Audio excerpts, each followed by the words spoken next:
Hello everyone and welcome back to lecture number 3 of Vector Algebra. So in our previous lecture we learned what is scalar, vector, then different types of vectors.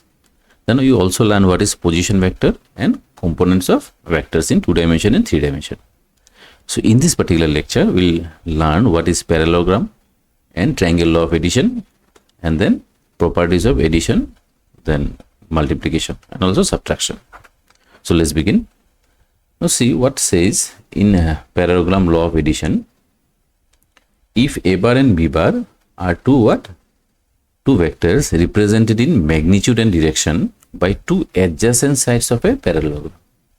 So two adjacent sides means, suppose we are talking about this. If this is a bar, then this vector is what? B bar.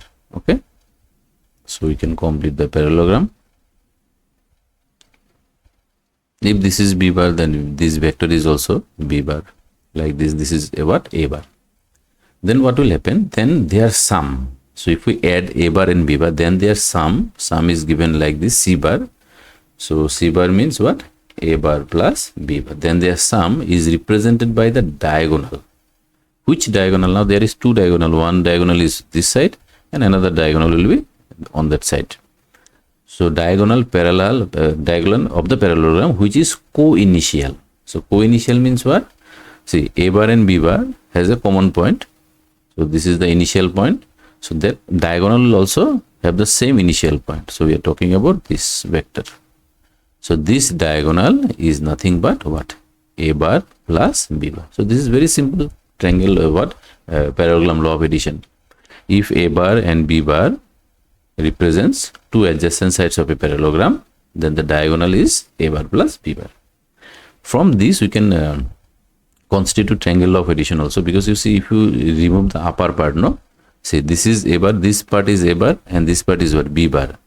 So a bar plus b bar. So this third side of the triangle is a bar plus b bar. So let's see it. Okay, two vectors are represented in magnitude and direction by the two sides of a triangle taken in same order. Same order means if you choose one vector like this, if this is a bar, then b bar should be in the same direction. Okay, same direction. See, a and then what? B. So this third side, no? This third side, but in reverse order. Reverse order means this direction. This is what? A bar plus b bar. So this one is called triangle law of addition. So a and b both are in the same direction, but you see, it should go like this, no? A and then b, then like this it should go, but it is in opposite order. So if it is a, b and then c, so a b bar plus b c bar is equals to how much? A c bar. This is triangle law of addition. So you have some properties of addition vectors like commutativity. A bar plus b bar is same as b plus a. Associativity, a plus then b plus c is equal to a plus b plus c. Then existence of identity. Existence of identity means a bar, there should be one vector like this, null vector. A plus 0 bar is equals to what? Again a bar will come. So this 0 vector is called what? Additive identity. So in the same way, existence of additive inverse. So in existence of additive inverse, suppose a bar. So with a bar, if we add minus a bar, then what will get? Null vector. Okay, null vector. So this particular vector, this is called what? Additive inverse of what? Additive inverse of a bar. So these are some simple properties of vector addition. Now coming to multiplication, subtraction of vector. So just now we have triangle law of addition like this. If this is a bar, this vector is b bar, then this will be, this vector is a bar plus b bar. Now how to understand or how to do the subtraction of a and b? So let us extend this in this direction of same magnitude. Okay, so this vector will be how much? Is minus b bar, right? Minus b bar. Now this is the third side of the triangle. See, a bar and then minus b bar, same direction, right?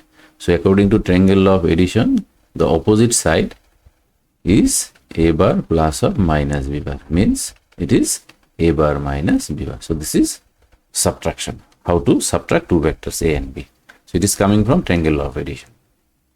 And finally, we have multiplication of a vector by a scalar. Suppose m is a scalar and a bar is a vector. Then m a bar is what? M a bar is the multiplication of the vector by the scalar what? M. Now let us take one example for better understanding. Suppose a bar equals to 2i cap minus 3j cap plus 4k cap. B bar equals to minus I cap plus 2j cap minus 2k cap. I have taken two vectors. Now let us try to understand how to add these two vectors, a bar plus b bar. So along x-axis here the component is what? 2, and along x-axis the component is how much? Minus 1. So we have to add this and this. So 2 minus 1 is only 1, no? So it will become I cap. Then minus 3 plus 2 is minus j cap. 4 minus 2 is what? 2 k cap. So it's very simple how to add two vectors when two vectors are provided to us. Similarly, a bar minus b bar. So you have to subtract this minus this is 3i cap minus 3 minus 2 is how much? Minus 5 in j cap. 4 minus minus plus is what? 6 k cap. So if we try to understand what is scalar multiplication, let us multiply the vector a bar with one scalar 3. So if we multiply this vector by 3, then it will be 6i cap minus 9j cap and then what? 12k cap. So this is addition, subtraction, and this is scalar multiplication. Okay. So I hope all the terms are very much clear to all of you. Okay. So for similar kind of, I'll upload this other lectures of vector algebra regularly. So for that, kindly subscribe and share with your friends so that you'll get all the upcoming lectures on time. Thank you very much for watching.